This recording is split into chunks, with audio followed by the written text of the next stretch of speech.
So I'm with Charles Bernstein. Hello, Charles. How are you? I'm good. I sort of don't know where I am right now. I'm lost in this Robert Grenier poem. You asked me just a couple of days ago, and like Alice in Wonderland, I kind of fell into the poem, and I just haven't figured out how to get out of the poem. But I'm really glad. Maybe talking to you will show me the path. Okay, that's cool.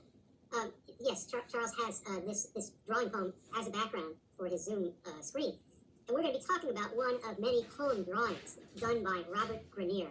And this happens to be poem number 3 in a series that anyone can see at the EPC, Electronic Poetry Center website. And if you have, just open up your favorite search engine and look, you could just type in Robert Grenier EPC. That'll get you there. And this is one of them. And I chose it, and I guess it'll become clear why I chose this one. It's a particularly good one. Yes, a drawing poem, 4-color ink, 4 different colors of ink. And it's kind of hard to read. And so what we're going to do to start with is we're each going to take a line. Maybe I'll do the first line. Good idea. Or the first word line. And then Charles will do the second one. But before that, let me just give an orientation to what we're looking at.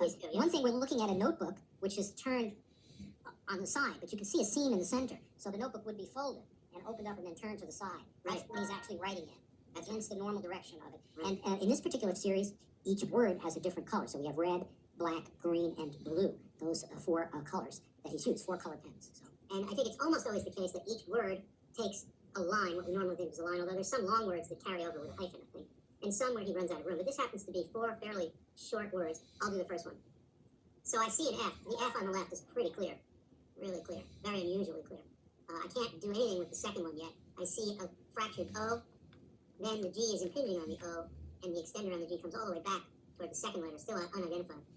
And the 5th letter I would never get without help, without context. So I've got an F, an O, a G. I'm going to intuit that the second letter is an R, and it takes a lot of work to get there.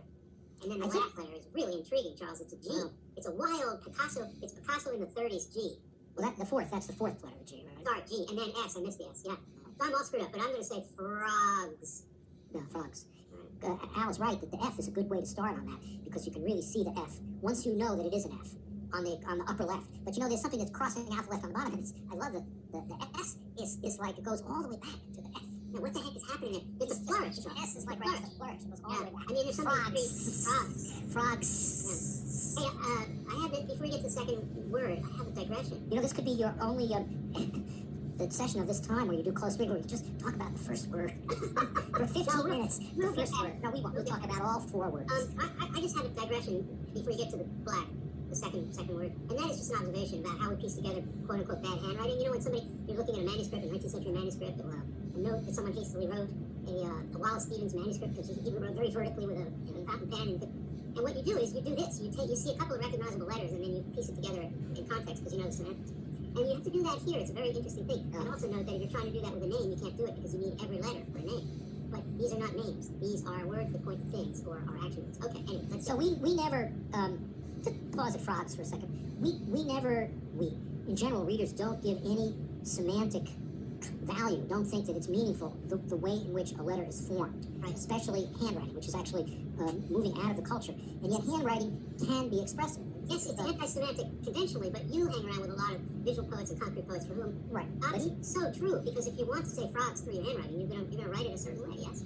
Yeah, and I also think especially of Emily Dickinson and Susan Howe's work on the expressiveness of Dickinson's manuscript pages, which shouldn't be translated into typography, and Blake too. So these are the 2 most canonical figures who you might think of in respect to this, especially as wigged out as it seems. It actually relates to those poets and to the possibility. A lot of visual poetry wants not to make the visual, the letristic elements actually be readable words. In Grenier's case, he always wants them to be readable as poems made up of words. You have to work a little bit to decipher them, but he doesn't want them to just be seen as lines or decoration.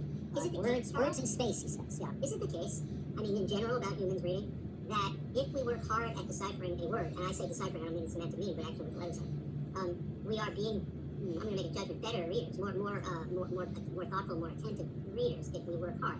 Yes? Rather than just, go past the word. Yeah, well, that's right, because it's part of an aesthetic of slow reading, slowing down and not translating every word into an idea or to an image.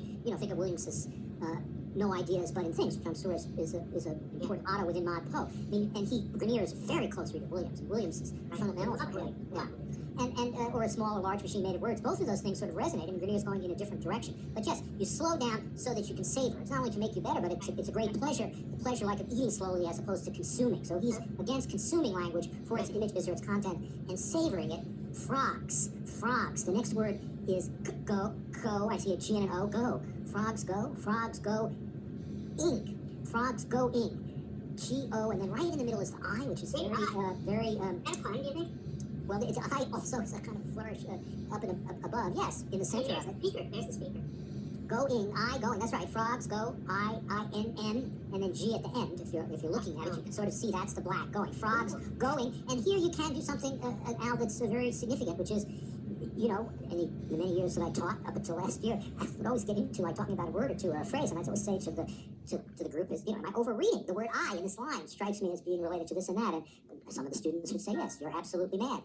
But others would get into it because you really can't overread when you're going this slow. So I love your interpretation of the I, the lyric voice, being in the middle of that. But one might note that this is a post-objectivist poem. By now, objectivist is a term that I associate with especially Louis Zukowsky, another person absolutely crucial to Grenier. And by that he means that the poem is not a speaking voice and you're reading somebody speaking, but is words on the page. Is an artwork that's composed of the composition on the page, and you read it. So it doesn't have to have an I speaking. And these pastoral poems, written in a field, in the countryside, evoke an experience of the environment, of the natural world, of a frog in a pond, a frog croaking in a pond, thinking of poems by Basho, famously about frogs, and also I think of Emily Dickinson's I'm Nobody, Who Are You, which ends with the frog croaking to an admiring bog, which would be the real toads in imaginary gardens and imaginary. Right, so these are the three possible allusions or literary references in the poem. Is this poem an allegory, one might say? It would be interesting to think about, is it a metaphor? Well, yes, it's all those things, but it's also a bog. It's itself a complex network of words. And I think Charles, it's a bog. The poem is a bog where you might find a frog. That's really right. All right, well, let's get to the third word. But you're the... Are you the third word? I think you are. If you're following along. Green. Yeah. By the way, Charles and I have both, I'm going to say endured. Bob Grenier's probably going to watch this and be mad at that. Actually, he probably won't watch it because he doesn't have a computer. Okay, well, we're safe then. But Bob is very earnest and very sincere. And when he presents these, he'll say, oh, yeah, I'll do 6 or 7 of them, and we will get through 2 in an hour and a half because he wants to talk about it just the way we're doing, although we're doing it fast speed compared to him. And a real plug here for what Al and I do, a wonderful pen sound page for Grenier, in which we have him talking, including at the Kelly Writers House. And he's absolutely magical to hear him talk about the same work, very different than Al and I. I mean, I think we're on the same page, literally, but it's just marvelous to hear him talk. We're a little saner, we're a little more conscious of time. Okay. Speaking of sane, so the third line is a word in green, and the first letter S, A. I got the A with the crossover, kind of a rococo flourish. It's sort of like a V, crossing through the bottom of the A. Say. I can't decipher the N unless I know the E, and the E is marvelously fractured. Sane. Frogs going sane. And by the way, I'm already, as a reader, invoking the torquing of an idiom. Frogs don't go sane. No one goes sane. What they do is they go crazy. Going doesn't work for frogs. Frogs don't go. They hop. They sit. I don't think that a transitive verb, it's actually intransitive, going, has been applied to frogs very often, unless they're going away. But they go sane. Froggy goes according. Froggy goes according. Well, that's an anthropomorphized frogs, and this is definitely not. Now, this is a natural frogs. Anyway, frogs going doesn't make sense until you get to sane, which is the opposite of insane, and that's what people do, and frogs too. So frogs going sane. Your turn on the blue. You know, and one thinks of the frogs, especially for a city person like me, hearing the frogs croaking at a pond would create something like a cacophony that would be indecipherable in terms of song or melody or it sounds, you know, slightly not menacing, but like a lot of noise. So that you could say that that's frogs going, you know, berserk, you know, because they croak so loud together. Yeah. So the frogs going sane really is a torque already on the assumption that this kind of environmental sound, of the overlay of different sounds, is a kind of sanity, and that the poem is grounding us in a kind of sanity. So the last word, now going back even to the first, we have the frogs. Look at that. I don't know if we talked about the way the S loops around to the F. So there's a lot of swirling going on, and one thing is kind of intertwined with the next. So in the first word there on the lower left in blue is the first letter is M. Frogs going sane. And then in the middle is an A. The cross for the A is quite low down and has a kind of flourish itself. And then on the right side is, I think this would be hard, but it's a D. It's a mad D. Right. And I have to be honest with our audience. Do we have to be honest with our audience? I mean, they're people seriously interested in this. We want to tell them what we're doing.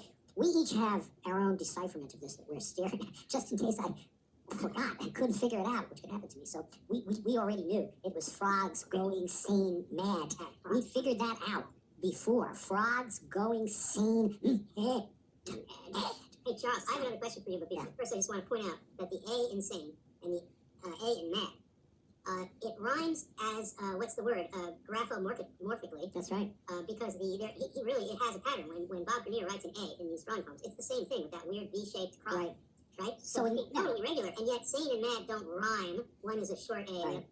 One's a long A, and the other's a short A. But they rhyme as opposites because one is sane and the other is insane. So this is just in a nutshell how much he's playing with concepts of sanity and legibility. Right. So, but also because this is where a lot of people will just say, no, I won't go into this macro dimension. I won't plunge into the macro dimension. These footnotes are gone by now in this video. But all right. But look at the G's. Frogs going. You have the G in the frogs, and then the G in the beginning and end of going. It's frogs going, and the O's. The frogs going also has the double O's. You have the double O in the first two lines, and the double A in the second line. These are very, and then the S at the end of frogs, and then the S in sane. So he's interested in these kinds of networks of microprosody, repetition, somewhat a slant that creates an intensity of sound patterning and moving it into this possibility of an expressive dimension for writing, where writing isn't just understood as noting down my thoughts as quickly as possible, a la Bernadette Mayer, wonderful as that is. But this is the opposite. It's very slow. Each word formulates itself slowly, and one has 4 words as a poem that actually is not a short poem, because we can spend time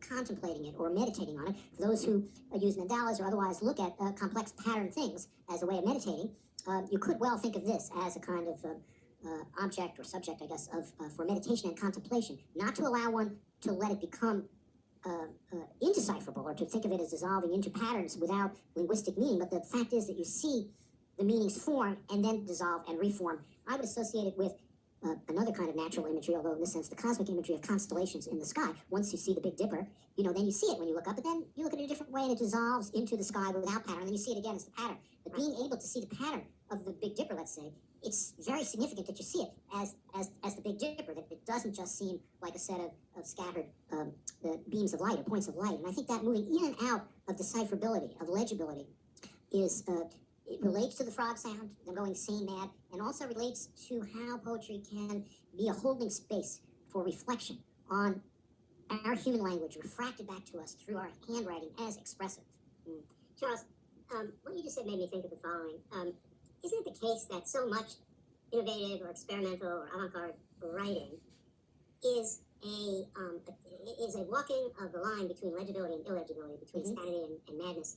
It's not just insane, just mad, just illegible, just impossible. It can't be. Grenier his work is the very definition of what an innovative writing should do, which is to get us to the point where we get it. And then he has that great, sincere attitude. Of course you get it. You just have to work a little bit, and then you get it. It's gettable, right? Right. So for Grenier, it's absolutely crucial that one reads these as poems, as words, and not simply as a pattern or decoration or visual art that uses a scrawl or a graffiti or other kinds of things. It really, for him, exists very much within the world of poetry, I think for reasons that you just said. And I think it was very, this divide between legibility and illegibility, but for him, always the work to get to the legible opens up the richness and the sensuousness of the space. You could say, instead of frogs going sane mad, to respond to what you just said, poetry. A poem going sane mad. Going sane mad is a little bit like when Thoreau says in Walden, which this work relates to, I think, in many ways, beside oneself in a sane way is one of my favorite lines from Walden. So beside oneself usually means crazy, but he's saying beside himself in a sane way, and his image for that is looking into Walden Pond with his head up against his other heads, head to head. So he sees himself, reflection of his head, but they go backward, they bounce against each other. And I think that this going sane mad is a very powerful way of understanding what you're talking about. That it's a sane kind of madness, and I think this is what a lot of people don't understand. They reject. Well, maybe they don't understand it too, or they're skeptical about, which I can well understand, skepticism. But it really is sane madness. It's a way to sanity. It's not glorifying meaninglessness, illegibility, or madness. Not at all. Some poetry does, but not this poetry. People think the avant-garde is doing that. I guess what I'm saying. Well, some does. I mean, but it's actually more typical. I agree with you. Well, it's certainly more typical of the tradition that you tried in my poem and that I'm a part of. I think there are other, obviously other traditions, but I like to think of this poem as meta-literary historical in the following way. He comes of age in a time of formalism. Formalism is expressed through close reading, and he very much masters it, and he cares about prosody, and he cares about micropoetics, which was the good thing about close reading, and is. And this is almost like the revenge of the extremist micropoetics guy.